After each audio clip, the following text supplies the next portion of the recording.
Okay, so start procedure first thing in the morning is come over to the panels on the side, and you'll come over and you'll turn on switch number 2 first, switch number 3, and then you'll start the compressor. The compressor starts very easily. You just press the green start button and you'll hear it fire right up.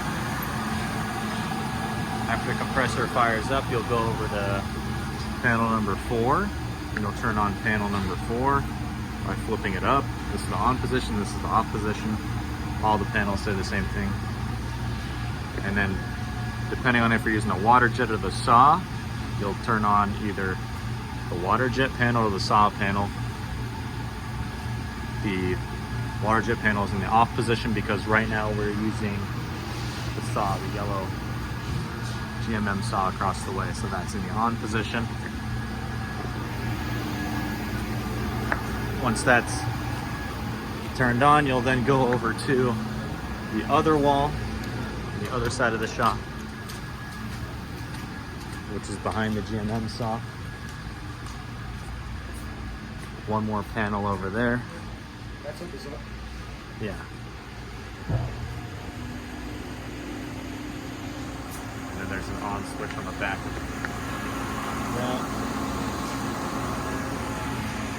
This will light up blue once there's power to the saw.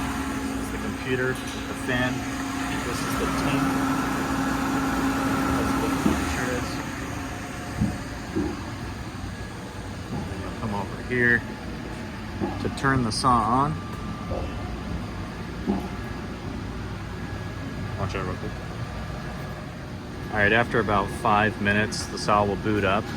Once it's booted up, you'll come over to this control panel. This light will be blinking red, this light will be off, and this light will be off at that time. If this is blinking red, you'll have an error code on here that says machine error, machine off. So then you'll come over here, you'll press the blue button 3 times and then the green button once, and it will turn the saw on. And then it will clear the codes on here. Right now the saw table is in the up position and they're pulling this piece off because the cut is finished. So to put the table up on this control panel, the right side of the saw, you'll flip this knob to the right to go up and to the left to go down. It shows you on there. Turning right puts the table up, turning left turns the table down. To pull this remnant off the saw table, we're going to be using the forklift with the picker. And so we'll be showing how to exercise proper safety with the forklift picker and grabbing the remnant off the table. So he'll bring it in with the picker, come up against here, and then Evan will grab the wedge. You got the wedge for this? No wedges? Alright, he'll get the wedge, he'll wedge it underneath the slab, and he'll pump it up to get it pulled off the table. As he gets it pulled off the table, he'll bring the picker in and up and centered on the remnant to pick it. So he'll do that. You'll see Evan is communicating with James over here. They're communicating back and forth to see where he needs to put it to pick it properly. And they'll need to make sure that they're centered.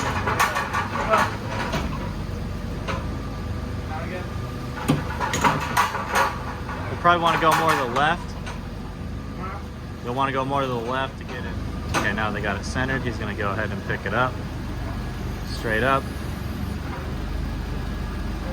Go straight up.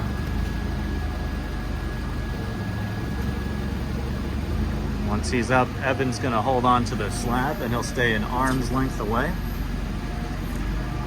Based on a Marble Institute of America's slab safety procedure to stay an arm's length away from the material when you're guiding.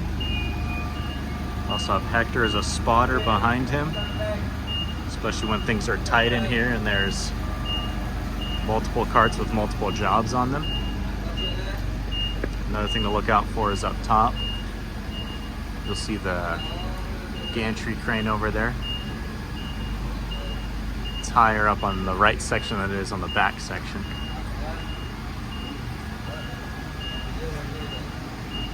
You're good. You guys don't need to have it that high. You can drop it down. You should be about a foot off the ground. Marble Institute of America is 8 to 10 inches off the floor to help control the material when you're moving it. So we're done with this job in its entirety. So they're gonna back this slab up. They're gonna back the forklift out to the right side here. And then they're gonna go ahead and take this and put it in the yard out there.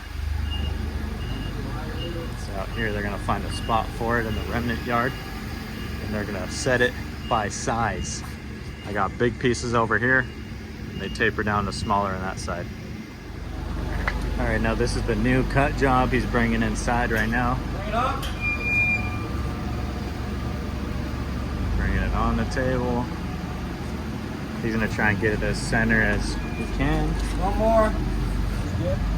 Very good.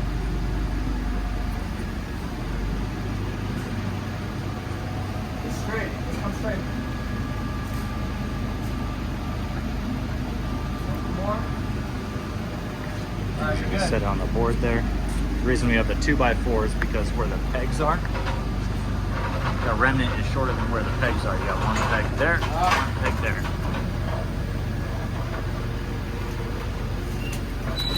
Now that he's set it on the table, he's gonna back it out, and he's flipped the switch to the left side, and that brings the table down.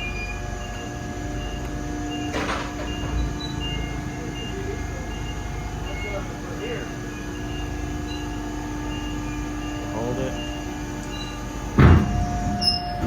That's set. Now he's gonna remove the 2x4 and the pegs to get those out of the way. If the pegs stay on while that blade is moving, becomes a hazard. It'll get in the way of those. The blade will come down, hit the top of this peg, and shoot metal everywhere.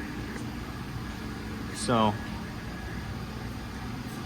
he's gonna remove those pegs, and we'll look at this job over here. This was the last job he cut out of that remnant.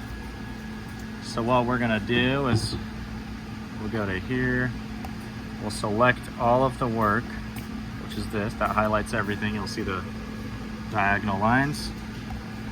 Delete it because we're done with that job. Go over to camera, press auto button to move camera, and now we're gonna take a picture of the table by pressing the green button.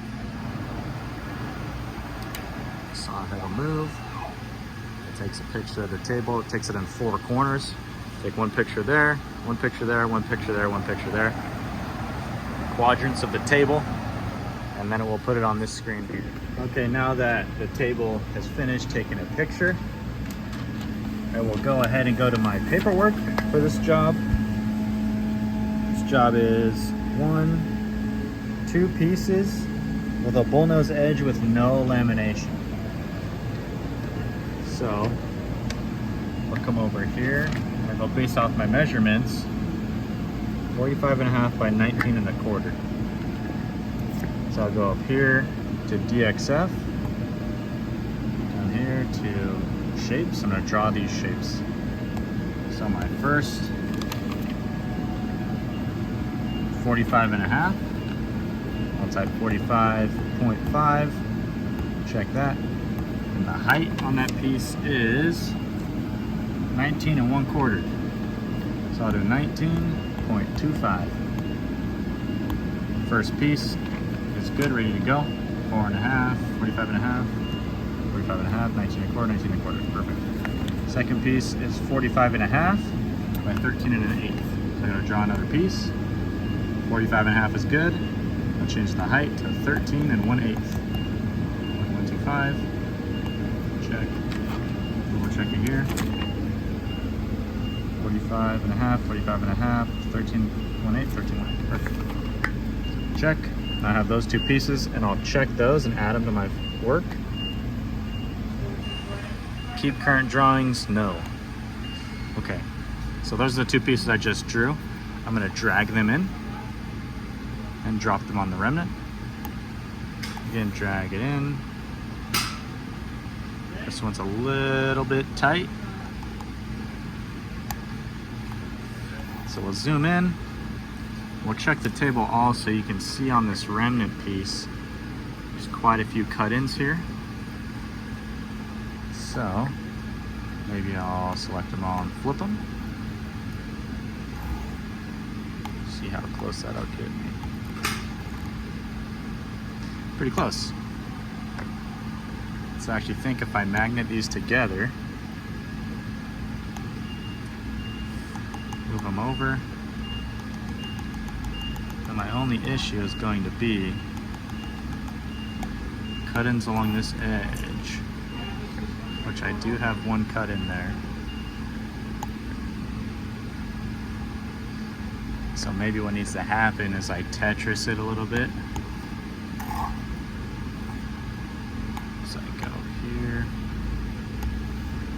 and I'll figure out how this is gonna fit.